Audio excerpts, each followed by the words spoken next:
Good morning students. आज हम ये वीडियो लेसन में आपका जीके का जो आईक्यू टेस्ट है उसको समझेंगे कैसे सॉल्व करना है। ये आपका फ्यूचर में कोई भी कॉम्पिटिटिव जॉब भी करोगे तो इसी टाइप का आपका क्वेश्चन आएगा। ये आपका एप्टीट्यूड, ठीक है, रीजनिंग पार्ट में जाएगा। ठीक है, तो यहाँ पे देखते हैं सब सीरीज के हिसाब से होता है, कैसे सीरीज को आपको सॉल्व करना है। यहाँ पे जितना क्वेश्चन दिया है मैं इसको सॉल्व करके आपको बताता हूँ कैसे होगा। ठीक है, तो पहले आपको क्या करना है, क्वेश्चन को डीपली देखना पड़ेगा। क्या करना पड़ेगा ना, क्वेश्चन को डीपली देखना पड़ेगा। देखो फर्स्ट क्वेश्चन में आपका मैं यहाँ पे ABCD लिख देता हूँ ताकि आसान होगा समझने के लिए। ABCDEFGHIJKLMNOPQRSTUVWXYZ। ठीक है, तो मैं क्या क्या ना सारे ABCD को लिख दिया यहाँ पे। कोई भी आप रीजनिंग प्रॉब्लम जब सॉल्व करोगे पहले इसका बेस्ट ट्रिक है, क्या करना है आपको ABCD मतलब ये ऑर्डर में लिखना और उसका रिवर्स ऑर्डर में भी लिख देना। ठीक है, ताकि आसान हो जाता है। देखो आपका पहला जो क्वेश्चन है क्या दिया है ना, CDE दिया है।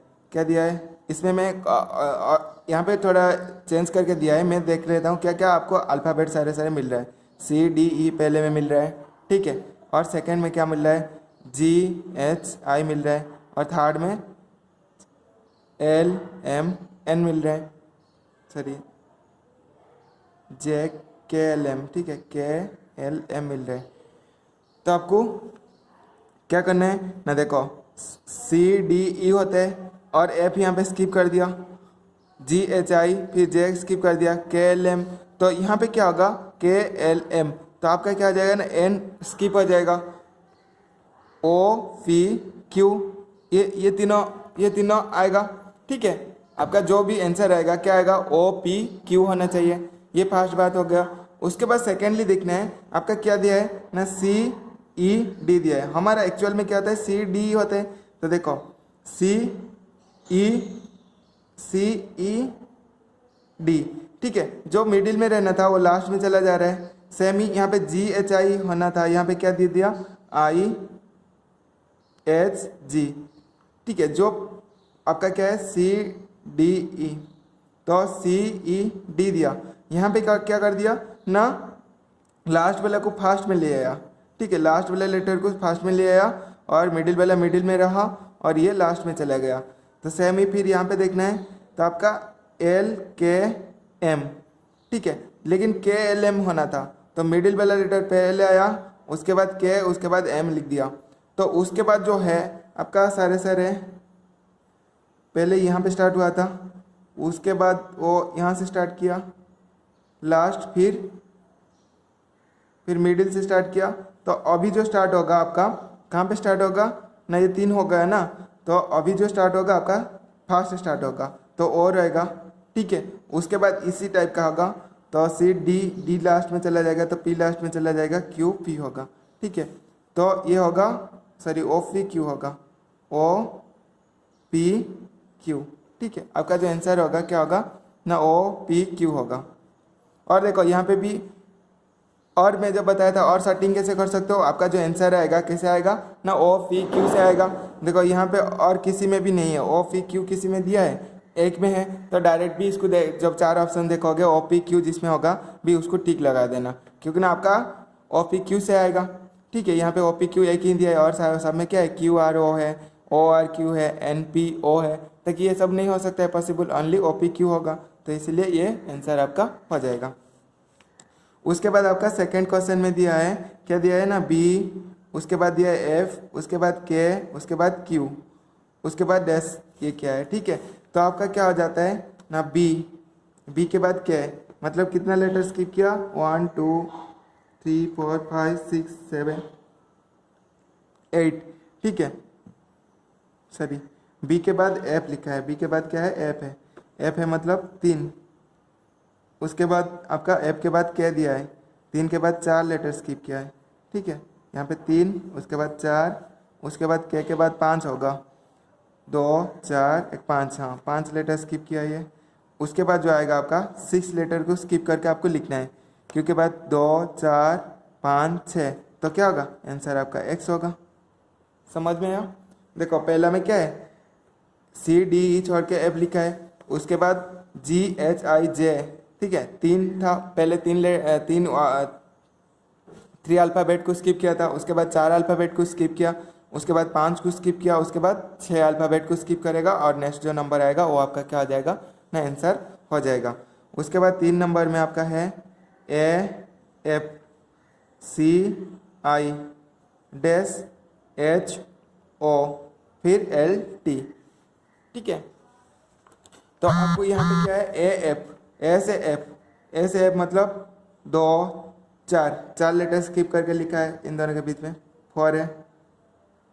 उसके बाद सी से आपका आई 2 4 5 लेटर स्किप किया है, तो 5 यहाँ पे 6 लेटर स्किप होगा, यहाँ पे आपका क्या आएगा ना 7 लेटर, इन दोनों के बीच में डिफरेंस देखना है। तो 2 3 4 5 6 लेटर हो रहा है, 4 है 2 4 1 सॉरी आपका सी से आई 2 4 1 5 सही है। उसके बाद आपका दिया है ए से ओ, एच से ओ 2 3 4 5 6, यहाँ पे 6। उसके बाद फिर क्या दिया है, एल से टी 2 4 6 1 7, यहाँ पे 7, ठीक है। यहाँ पे 4 5, यहाँ पे 6 होना था, हाँ। तो ये देखो, उसके बाद देखो क्या है ना, सी एक यहाँ से क्या है, एक बी ओनली छोड़ दिया, उसके बाद सी से स्टार्ट हुआ है, सी और एच यहाँ पे क्या छोड़ दिया है ना, एल, ऐसे एल 1 2 3 लेटर छोड़ दिया है, मतलब इसके अंदर आपका क्या आएगा, ए से एल के अंदर आपका क्या आएगा ना, आई जे के, ठीक है। उसके बाद एल स्टार्ट हो रहे हैं और लास्ट ये तो हो गया एक। उसके बाद आपका जो आएगा यहाँ पे 3 है, तो यहाँ पे जो आएगा आपका कितना लेटर छोड़ के आएगा ना, 2 लेटर, तो इन दोनों के बीच में सपोज 2 वर्ड छोड़ देंगे तो आपका क्या आएगा, सी डी ई छोड़ देंगे तो एफ आएगा,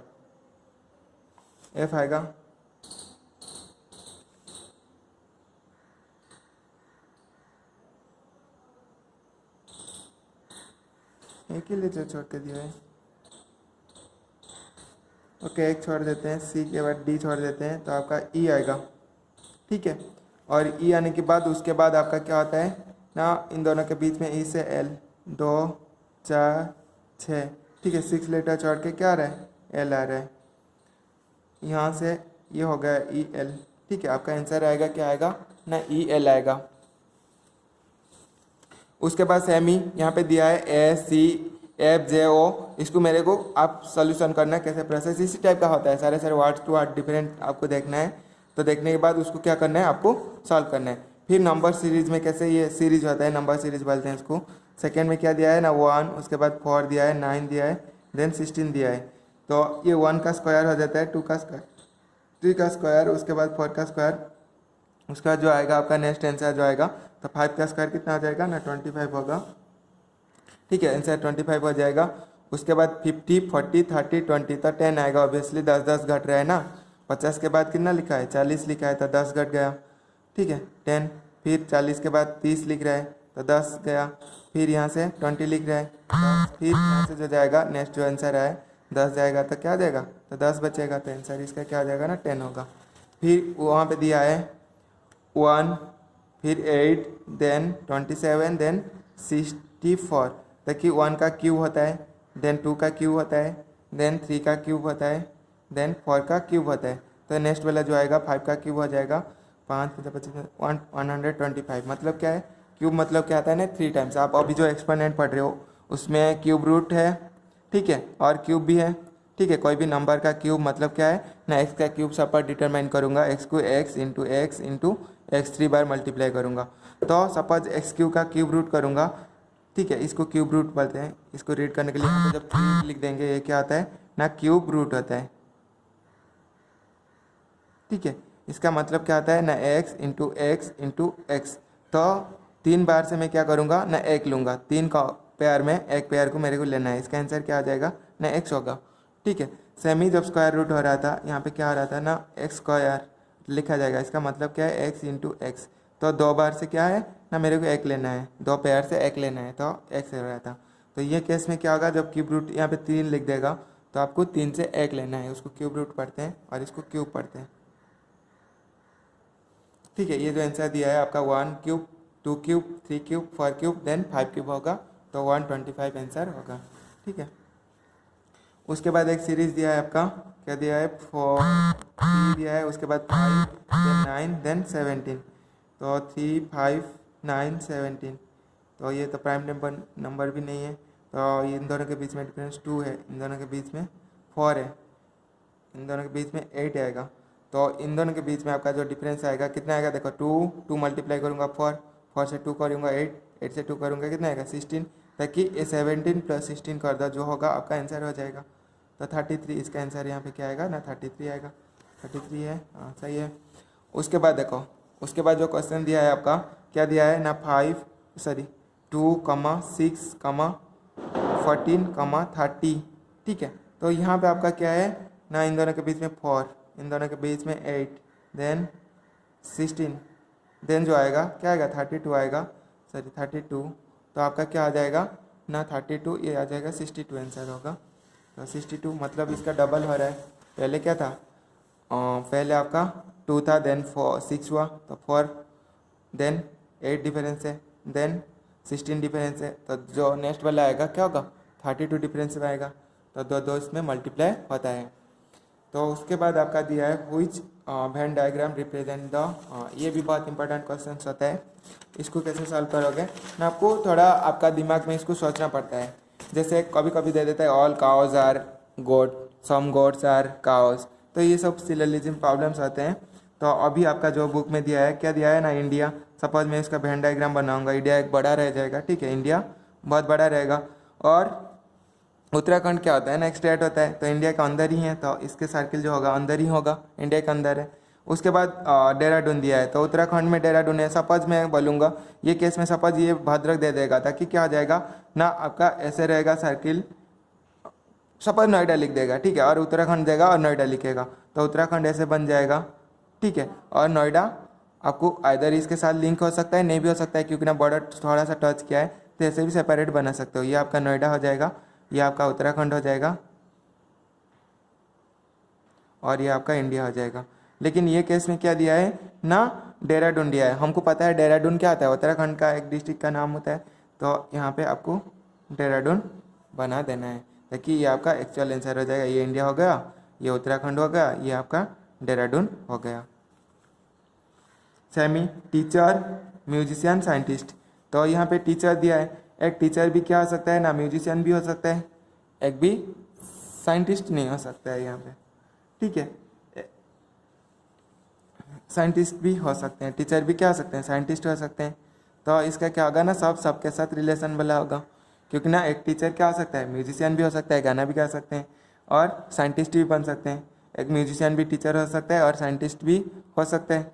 तो इसीलिए ये क्या होगा ना, इसी टाइप का आपका जो सर्किल वेन डायग्राम बनेगा।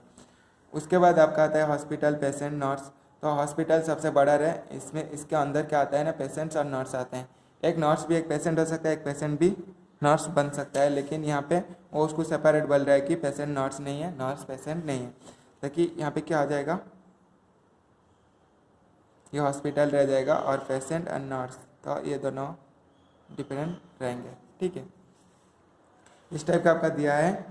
और हाँ, ये बहुत इंपॉर्टेंट होता है। ये क्वेश्चन देखो, how many students have opted, यहाँ पे दिया है study the following Venn diagram showing student opting different subjects. तो फिजिक्स में कितने टोटल दिया है, देखो फिजिक्स का सर्किल जहाँ जहाँ है इसको सबको सोचना पड़ेगा। ठीक है, 12 + 6 + 5 + 15, इतना स्टूडेंट्स किसके साथ रिलेटेड है ना, आपका फिजिक्स के साथ रिलेटेड है। सेमी केमिस्ट्री के साथ ये सब है, और ये सारे बायोलॉजी के साथ है, मतलब 15, 5, 16 जो भी लिखा है ये सर्किल का अंदर है, मतलब ये भी बायोलॉजिस्ट है। लेकिन ओनली बायोलॉजिस्ट कितना हो सकते हैं ना 25 हो सकते हैं, ओनली केमिस्ट्री कितने हो सकते हैं ना 18 हो सकते हैं, और ओनली फिजिक्स कितना हो सकते हैं ना 12 हो सकते हैं। और क्या होगा ना बहुत फिजिक्स एंड केमिस्ट्री वाला कितना हो सकते हैं ना 6, 8, 6 और 5, क्योंकि ना ये दोनों सर्किल में कंबाइन क्या है 6 और 5 है। मैं बोलूँगा फिजिक्स भी जानते हैं, केमिस्ट्री भी जानते हैं और बायोलॉजिस्ट भी जानते हैं, तो कितने परसेंट हो सकते हैं ना, ये जो कॉमन तीनों का है जैसे बायोस्फीयर का फिगर में बनाया था सेमी, ये जो 5 है वो आपका क्या हो जाएगा ना तीनों में पार्टिसिपेट करते हैं। एक बायोलॉजी भी आता है, केमिस्ट्री भी आता है और फिजिक्स भी उसको आता है। लेकिन ये सारे जो दिया है आपको वेन डायग्राम जो सर्किल के अंदर जो रहेगा वो उसी के हिसाब से कंसिडर करना है। How many students have opted physics and chemistry, physics and chemistry बहुत पार्टिसिपेट करने वाले कितना होंगे 6 और 5 होंगे, 11 होगा। ठीक है, इसका आंसर क्या होगा ना 11 होगा। समझ में, इसका आंसर क्या होगा ना 11 होगा। Semi, how many students have opted for physics chemistry and biology, तीनों में जो होने वाला है फिजिक्स केमिस्ट्री बायोलॉजी तीनों में कौन ये 5 कॉमन है, तो इसका आंसर क्या हो जाएगा ना 5 होगा। ठीक है, इसी टाइप का आपका नेक्स्ट पेज में जो दिया है नहीं है, बस इतना ही था।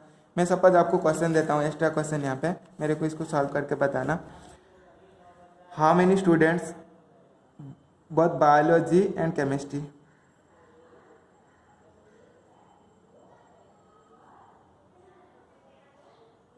both biology and chemistry।